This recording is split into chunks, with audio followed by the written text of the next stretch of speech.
किया है वो कार्य। रुचि जी बिलासपुर बोले। वंदना भैया जी।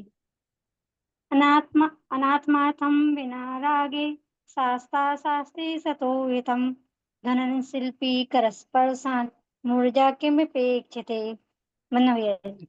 आपका उत्तर पूरी तरीके से गलत है।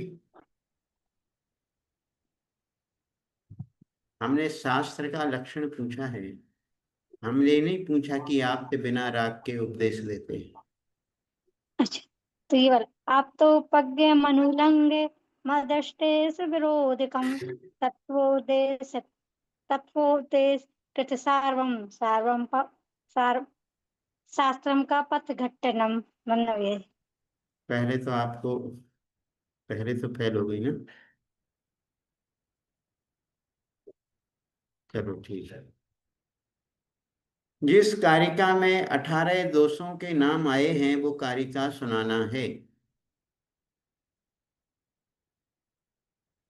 और देख के नहीं दे सुनाना।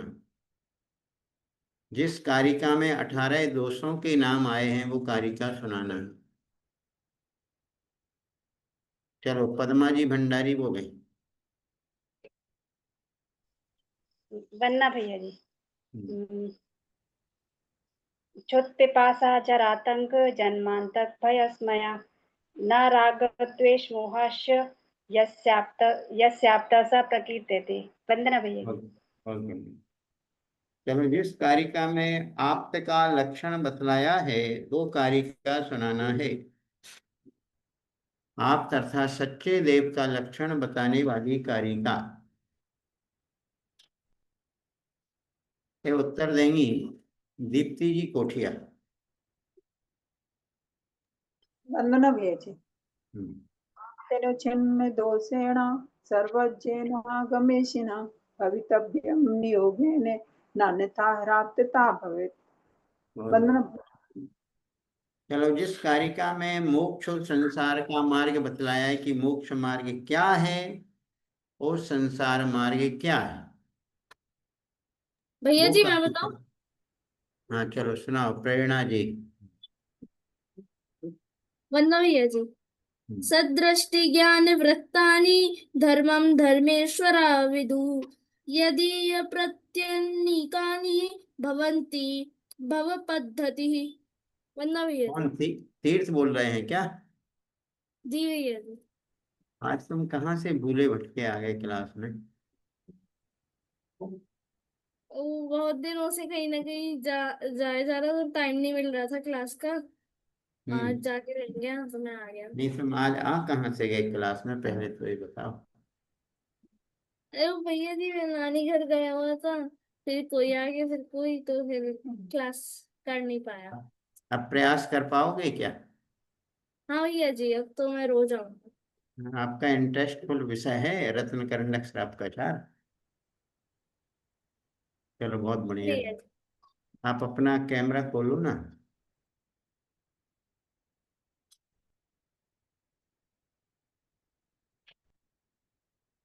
चलो जिस कारिका में सम्यक दर्शन का स्वरूप बतलाया है वो कारिका सुनाना है। सम्यक दर्शन का स्वरूप।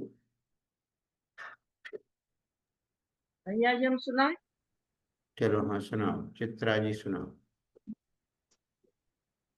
श्रद्धानां परमार्थानां माप्ता गम तपोभ्रतां त्रिमूणापोढ़ सम्यक दर्शन मस्मयम। वंदना तो भैया। श्रद्धानम बोलना है, श्रद्धा नाम नहीं बोलना है। श्रद्धानम। श्रद्धानां नम श्रद्धानम। श्रद्धानम श्रद्धानम। हम्म। ठीक है, उत्तर आपका सही है। चलो जिस कारिका में पर आप्त के पर्यायवाची नाम बताए हैं कि आपको और किन किन नामों से हम पुकार सकते हैं वो कारिका सुनाना है। निधि जी बोलो।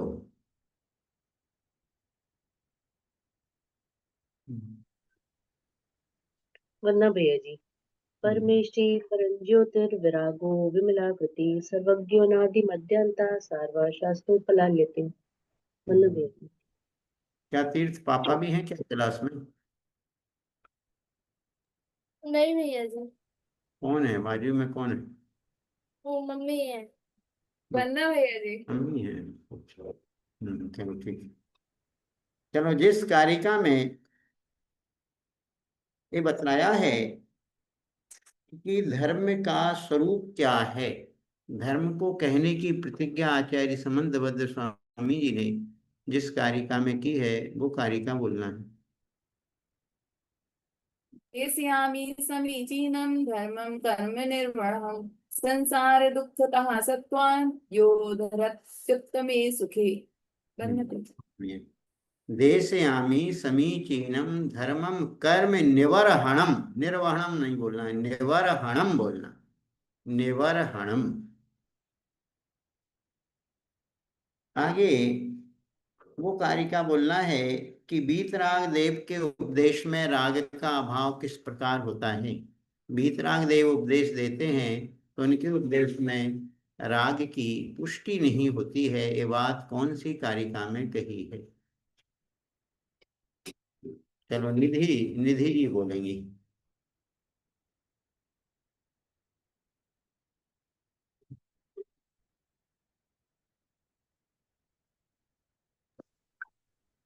अनात्मार्थं विनारागै अनात्मार्थं विनारागै शास्ता शास्ति सतोहितं धुनन् शिल्पी करस्पर्शान् मूर्जा किमुपेक्षते। बहुत बढ़िया। चलो, आज कोई युक्ति नाम से भी कोई वीडियो है, ये युक्ति कौन है, कहाँ से इनकी युक्ति आज चालू हुई, वो अपना थोड़ा परिचय दे दें।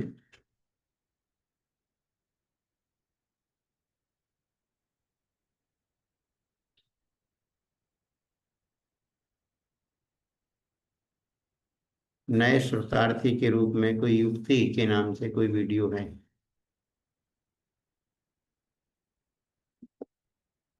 चलो, अभी तक हम रत्न करंडक श्रावकाचार के 9 भैया जी श्लोक पूना कर चुके हैं। हाँ, निधि जी क्या बोल रहे हैं? हाँ भैया जी, युक्ति मेरी फ्रेंड है पूना से। अच्छा, पूना से नए जुड़े हैं, आपने जोड़ा है? जी भैया जी। चलो ठीक है, बहुत बढ़िया। आप बहुत बहुत धन्यवाद, आपने स्वतः प्रभावना का ये कार्य किया।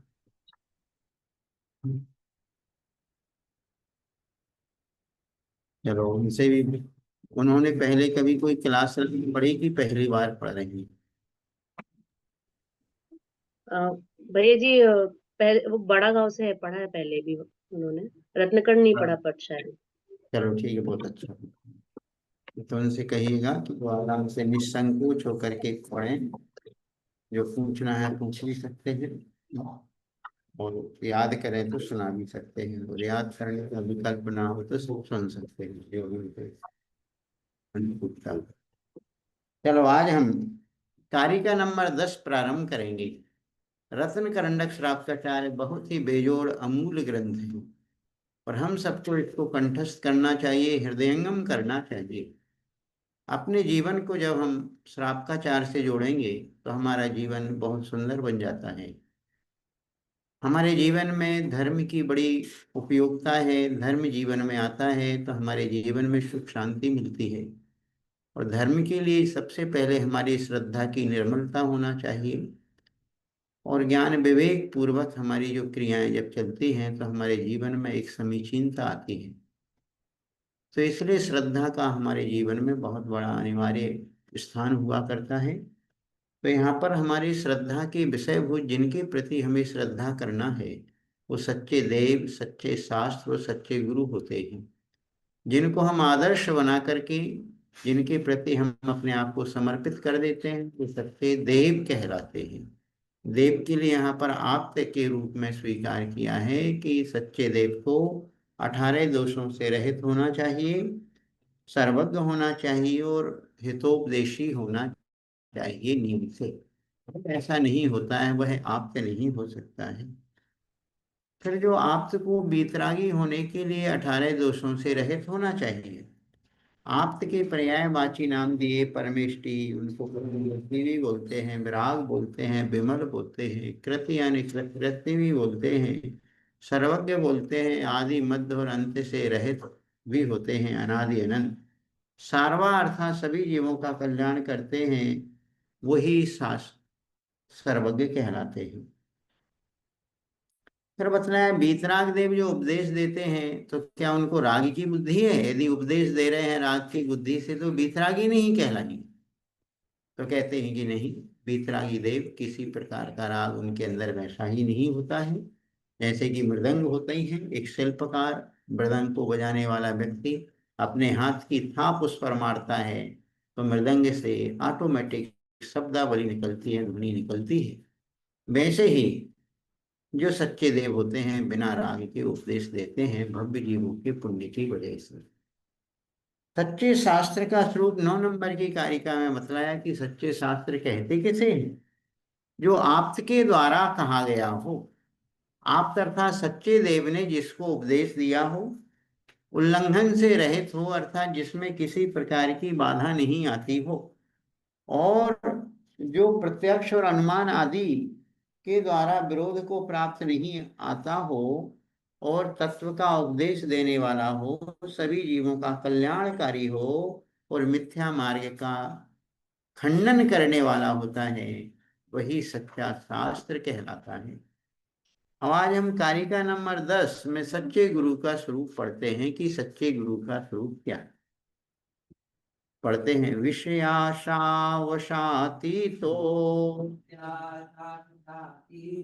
विषयाशावशातीतो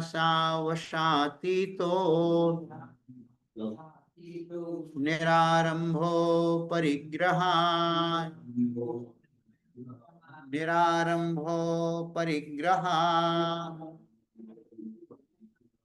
ज्ञान ध्यान तपोरथ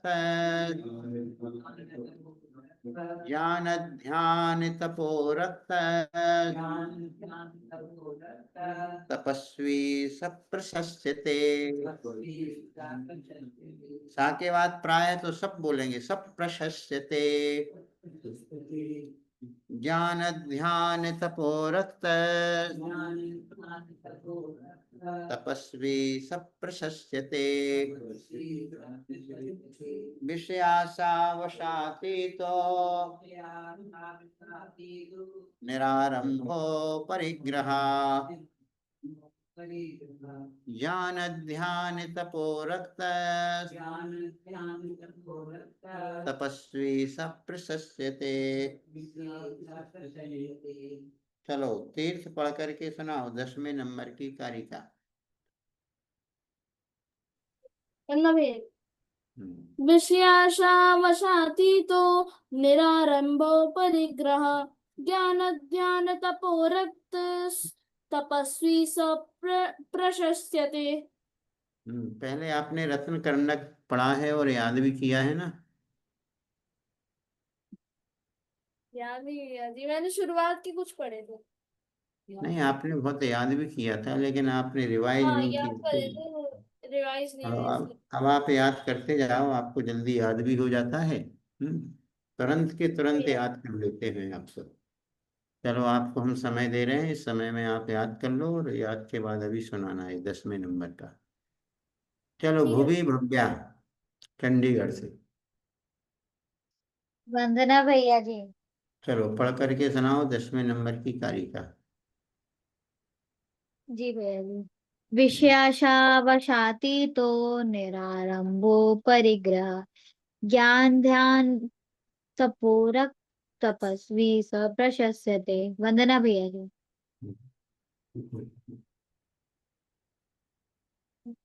चलो देखिएगा, इस कारिका का अपन सबसे पहले संधि विच्छेद करेंगे। विषय और आशा से विषय आशा बना है। विषय और आशा, विषय आशा यानी विषयों की आशा। अपन मेरी भावना में पढ़ते हैं ना वो पंक्ति, विषयों की आशा नहीं जिनके साम्य भाव धन रखते हैं। वो ऐसे साधु, ऐसे ज्ञानी साधु जगत के दुख समूह को हरते हैं। वास्तव में ऐसे साधु ही होते हैं जो विषयों की आशा नहीं, जिनके पास विषयों की आशा नहीं है। विषय यानी पांचों इंद्रियों की जो सामग्री है उसको विषय बोलते हैं। तो विषयों की आशा जिनके पास नहीं है, साम्य भाव और समता रूपी धन जिनके पास है, सबके प्रति समानता का भाव रखते हैं,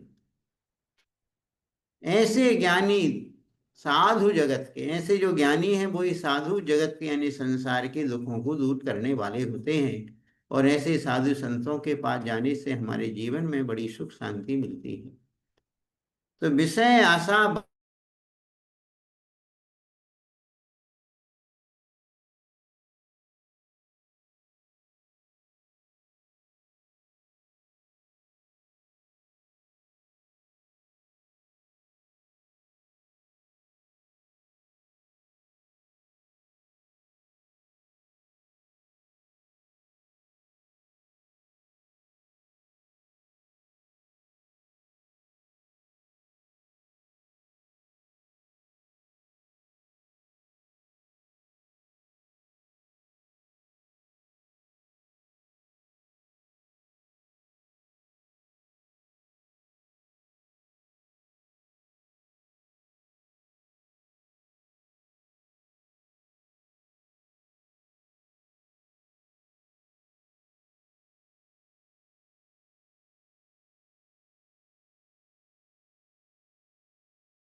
इधर करंट चला गया है,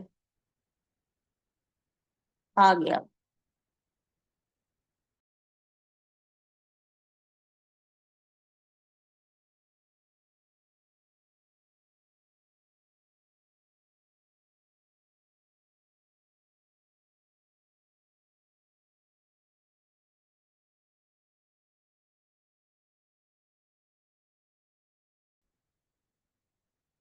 थोड़ी क्लास अभी डिस्टर्ब हुई थी, पुनः क्लास से जुड़ चुके हैं।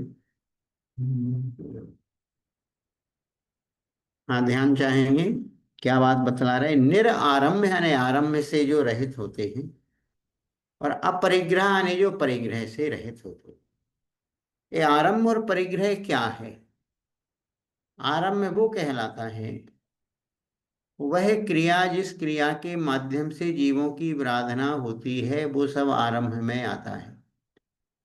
जिस काम को करने से षटकाय के जीवों की आराधना होती है वो सब आरंभ है। और अब परिग्रह क्या है? जो मूर्छा आसक्ति का जो भाव है, वस्तुओं के प्रति जो ग्रद्धता है, वो परिग्रह कहलाता है। तो जो हमारे मुनिराज होते हैं वो आरंभ से भी रहते तो हैं, कुछ कार्य नहीं करते, किसी से कुछ कार्य करवाते भी नहीं हैं, जिससे षटकाय के जीवों की आराधना होवे, ऐसा कार्य ना खुद करते हैं ना किसी से करवाते हैं, तब वो आरंभ के त्यागी कहलाते हैं। और अपरिग्रह मतलब जो परिग्रह से रहित हो गए हैं, 10 प्रकार का बाह्य परिग्रह होता है। क्षेत्र, वास्तु, हिरण्य, स्वर्ण, धन, धान्य, दासी, दास, कुप्त, भाण्य, ये 10 प्रकार के परिग्रह से रहित हैं। ये द्रव्य परिग्रह है। और भाव परिग्रह में मूर्छा का जो भाव है उसको भाव परिग्रह बोला जाता है। तो दोनों प्रकार के परिग्रह से भी रहित हैं वो। और फिर करते क्या है? क्योंकि दुनिया के सारे लोग तो सुबह से शाम तक, सुबह उठते हैं, विषयों की पूर्ति में लग जाते हैं, आरंभ और परिग्रह के कार्य में लग जाते हैं। लेकिन मुनि राजों को जब आरंभ करना नहीं है, परिग्रह करना नहीं है, पंचेंद्रिय के विषयों की आशा से रहित हो गए हैं, फिर उनका समय कैसे निकलेगा? तो ज्ञान ध्यान तपो रक्तस, कहते ज्ञान ध्यान और तप में रक्त यानी लीन रहते हैं, ज्ञान ध्यान तप में हमेशा संलग्न रहते। सा तपस्वी प्रशस्यते, वह तपस्वी ही बड़ा प्रशंसनीय माना जाता है। जो ज्ञान ध्यान और तप में लीन रहता है वो तपस्वी प्रशंसनीय है, पूजनीय है, सम्माननीय है। देखो यहाँ पर दिगंबर साधु की उत्कृष्टता इससे नहीं आंकी जाती है कि जिनके पास लाखों करोड़ों लोग उसके पीछे घूम रहे हों, जिनके पास बहुत गाड़ियां घूम रही हों, जिनके बहुत बड़े बड़े प्रोजेक्ट चल रहे हों, जिनके पास करोड़ों रुपए की बोलियां लगती हों, उससे साधु की उत्कृष्टता नहीं आंकी जाती। साधु की उत्कृष्टता तो इससे आंकी जाती है कि जो पंचेंद्रिय के विषयों से अतीत हो गए हैं, आरंभ और परिग्रह से जो रहित हो गए हैं, ज्ञान ध्यान तप में हमेशा लवलीन रहते हैं, वही साधु प्रशंसनीय माने गए।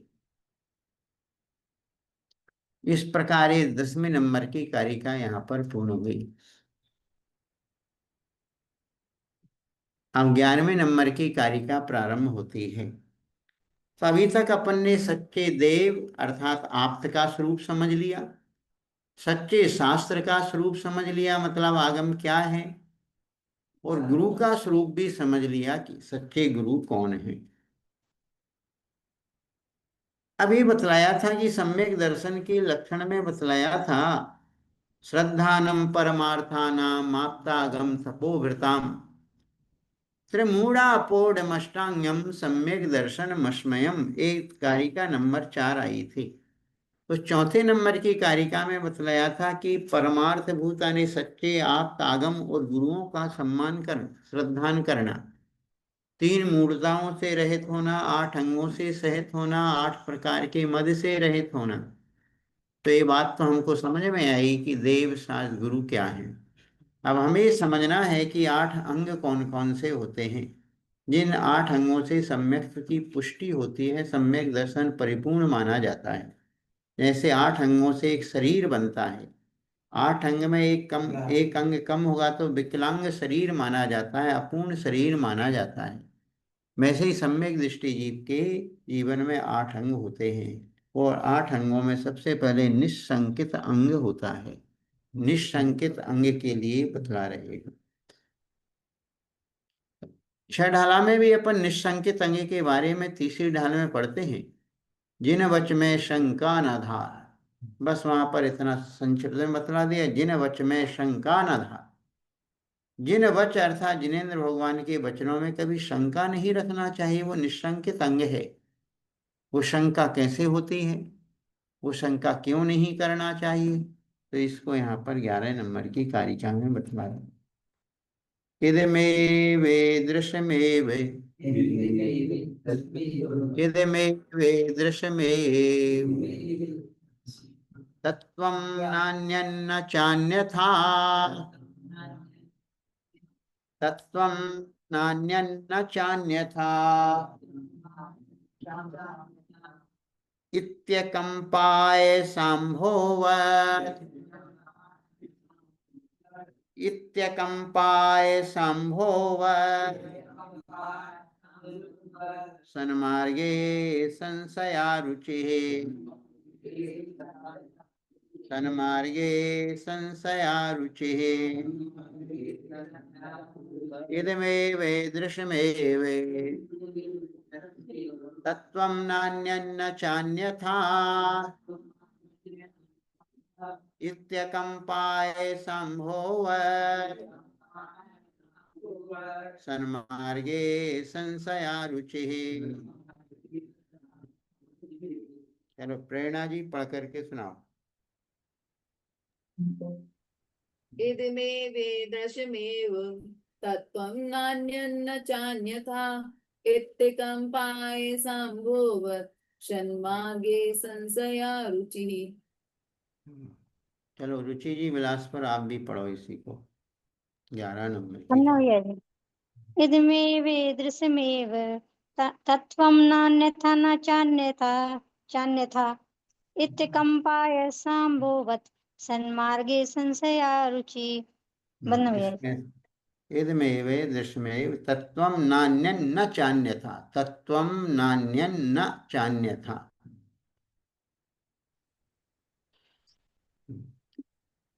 चलो, ये 10वें नंबर की कारिका में हमने सच्चे गुरु का स्वरूप समझा। सच्चे गुरु का स्वरूप समझने के बाद अब निस्संकित अंग हमारे जीवन में जो श्रद्धान है, हमारे जीवन श्रद्धान मतलब जो सम्यक्त्व है, जो श्रद्धा है, उस श्रद्धा के साथ निस्संकित पना होना चाहिए। हम दुनिया के कोई भी कार्य करते हैं तो संदेह से रहित हो करते हैं, संशय से रहित होकर के करते हैं, जब वो काम हम परफेक्ट तरीके से कर पाते हैं, परिपूर्ण कर पाते हैं। यदि आपको कहीं पर जाना हो, रास्ते नए रास्ते पर आप जा रहे हैं और जब तक आपको क्लियर नहीं है कि ये रास्ता उसी अपनी मंजिल पर जाता है कि नहीं जाता है, जब तक आप वो बने रहते, आप भले चले जा रहे हैं लेकिन आपको संशय रहता है कि पता नहीं हम अपनी मंजिल तक पहुंच पाते हैं अथवा नहीं पहुंच पाते। लेकिन जैसे ही थोड़े आगे जाते और आपको माइलस्टोन मिल जाता है, उस पर लिखा रहता है कि आपको उस शहर जाना था और वही लिखा है, तो आप अब निश्शंकित हो गए, अब आपको कोई शंका नहीं। जब आप वहां पर उस मंजिल पर पहुंच जाते हैं तो आप बड़े खुश हो जाते हैं कि हम अपनी मंजिल पर आए हैं। वैसे ही जब हम श्रद्धा करते हैं, सच्चे देव के ऊपर श्रद्धा करते हैं, सच्चे शास्त्र के ऊपर श्रद्धा करते हैं, सच्चे गुरु के ऊपर श्रद्धा करते हैं, तो हमारे जीवन में कोई संदेह नहीं होना चाहिए।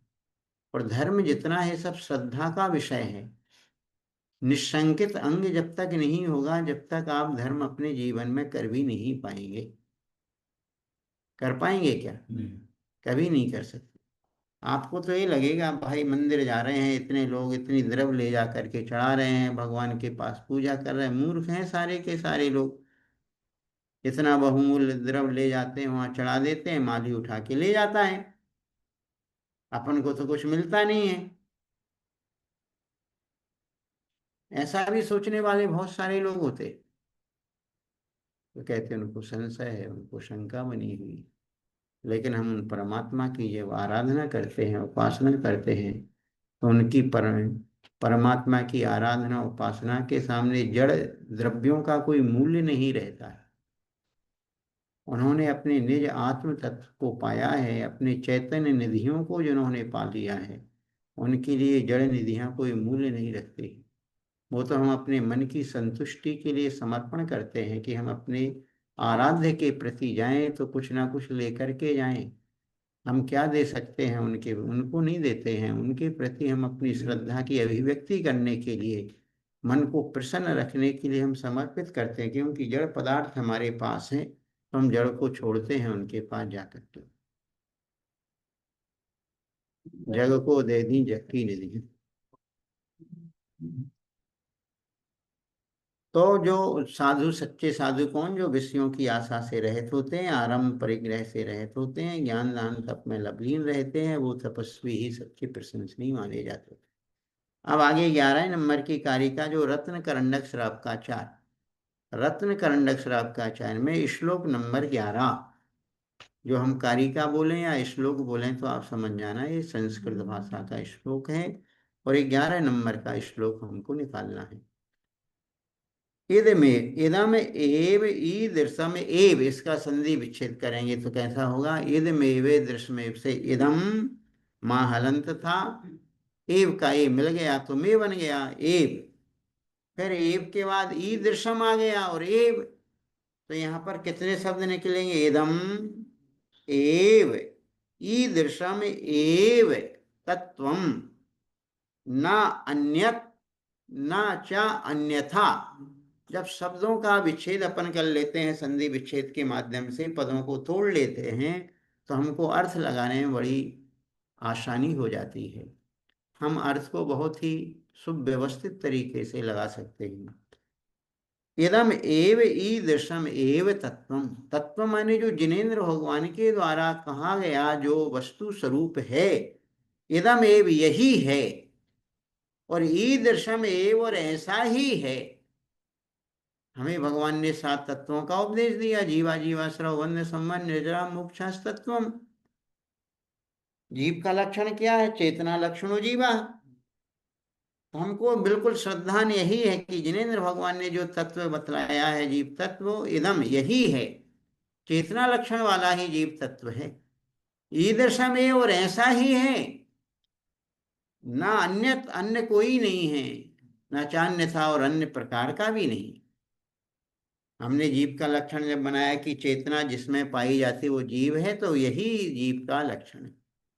ऐसा ही जीव का लक्षण, जो जो जीव होंगे ऐसे ही होंगे चेतना लक्षण, ना अन्य जीव का लक्षण चेतना लक्षण के अलावा अन्य कोई नहीं, ना चान्य था और ना कोई अन्य प्रकार भी नहीं। इति अकंप, इत्यकंपाय से कैसा निकालेंगे? इति अकंप आयस अंभोवत सन मार्गे असंशया रुचि। सन मार्ग यानी मोक्ष मार्ग में, असंशया यानी संशय से रहित रुचि का होना ही निस्संकित अंग है। इति यानी इस प्रकार से अकंप, अकंप का अर्थ होता है जो कभी अटल, कभी टूटे ना, कभी चलायमान ना होवे, उसको बोला जाता है अकंप। सुमेरु पर्वत कैसा रहता है? अकंप रहता है, अचल रहता है। तो इति इस प्रकार अकंप यानी चलायमान से रहित, अटल, और आयस अंभोवत यानी जैसे आयस यानी लोहे के ऊपर पानी चढ़ाया जाता है। लोहे के ऊपर पानी चढ़ाना मतलब लोहे की जो औजार बनाते हैं, तलवार है, छुरी है, चाकू है, फरसा आदि है, उनको जब बनाने के बाद उसके ऊपर एक पानी चढ़ाया जाता है जिसको धार चढ़ाना बोलते हैं। जब पानी चढ़ जाता है तो वो धार उसकी क्या हो जाती है? मजबूत हो जाती है, पैनी भी हो जाती है, और जल्दी मुड़ती भी नहीं है, जल्दी टूटती भी नहीं है। इस प्रकार जो अकंप यानी अटल श्रद्धा है, उसी का नाम निशंकित अंग कहलाता है। इसका उदाहरण दिया है आयस अंभोवत, जैसे तलवार की धार पर चढ़ाया हुआ पानी जिस प्रकार अचल होता है, जल्दी टूटता नहीं है। तलवार टूट जाएगी लेकिन उसकी धार टूटती नहीं है।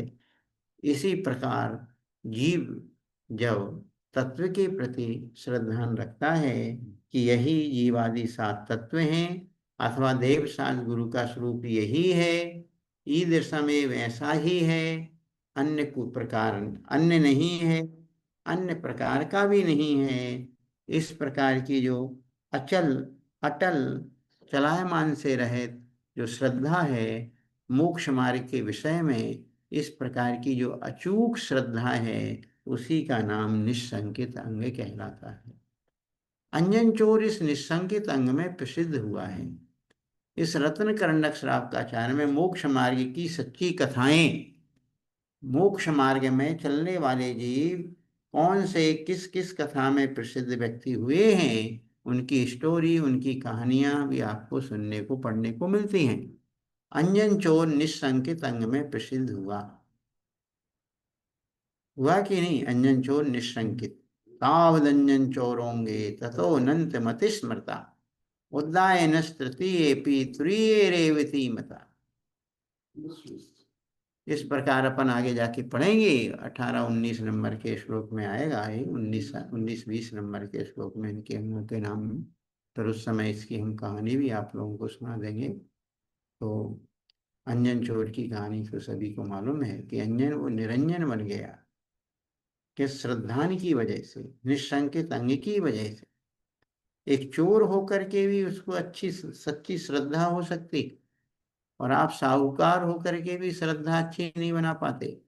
वो चोर होकर के भी अपनी श्रद्धा को उसने समीचीन बना लिया, और आप सेठ साहूकार होकर के भी आपकी श्रद्धा नहीं बन पाती है, श्रद्धा विचलित होती है। तो इस प्रकार आपको 11 नंबर की कारिका आज हमने 10 और 11 दो कारिकाएं ली। 10वीं कारिका को एक बार फिर से बता देते हैं, कुछ लोग बाद में आए हैं क्लास में, तो उनको ध्यान में रखते हुए कि हम सच्चे गुरु का स्वरूप क्या समझते हैं। ये हमें सच्चे देव, सच्चे शास्त्र, सच्चे गुरु के प्रति सच्ची श्रद्धा होना चाहिए। ऐसा नहीं कि कहीं भी चले गए किसी को भी हम अपना आराध्य बना लें, नहीं। कुछ लोग कहते हैं भाई अपन को तो सब साम्य भाव रखना चाहिए, सर्व धर्म समन्वय, सब हमारे लिए बराबर हैं। तो भाई सब बराबर नहीं हो सकते हैं। एक माँ है, एक पत्नी है, एक बेटी है, सब सब सब बराबर नहीं हो सकते। सबके साथ अलग अलग प्रकार का व्यवहार होता है, सबके साथ अलग अलग प्रकार का। हम किसी का तिरस्कार नहीं करते, लेकिन सम्मान हम उन्हीं को देते हैं जिनको हमें उन जैसा बनना है, सम्मानीय है, उन्हीं को हम सम्मान देते हैं, आदर उन्हीं का करते हैं जैसा हमें बनना है। जो हमारे आदर्श पुरुष होते हैं उनका हमें आदर करना चाहिए। तो जो पांचों इंद्रियों की विषय की आशा से रहित हो गए हैं, जिनको किसी प्रकार की संसार की सुख सुविधाएं, संसार की भोग वस्तुओं की कोई आकांक्षा नहीं है, ख्याति पूजा लाभ से जो रहित हुए हैं, वही वास्तव में सच्चे साधु कहलाते हैं। और जो आरंभ से रहित हैं, जिनको किसी प्रकार का आरंभ है, अर्थात ये कराना वो कराना, ये सारे कोई विकल्प नहीं है, जो परिग्रह से रहित हो गए हैं और ज्ञान ध्यान तप में हमेशा लवलीन रहते हैं, जिनके पास जाओ तो ज्ञान की ही चर्चा होती है, ध्यान में वो हमेशा लगे रहते हैं और इधर उधर की कोई गप्पा गोष्ठी जिनके पास नहीं चलती है, वही साधु वास्तव में सच्चे प्रशंसनीय है। जिनके पास जाकर के कोई किसी प्रकार का निंदा पुराण नहीं चलता है, वही सच्चे गुरु कहलाते हैं। ऐसे गुरुओं को हम बारंबार हृदय से नमोस्तु करते हैं। चलो तीर्थ सुनाए, 10वें नंबर की कारिका आपने याद कर ली थी। वंदना भैया जी। हम्म। विषयाशावशातीतो निरारंभो परिग्रह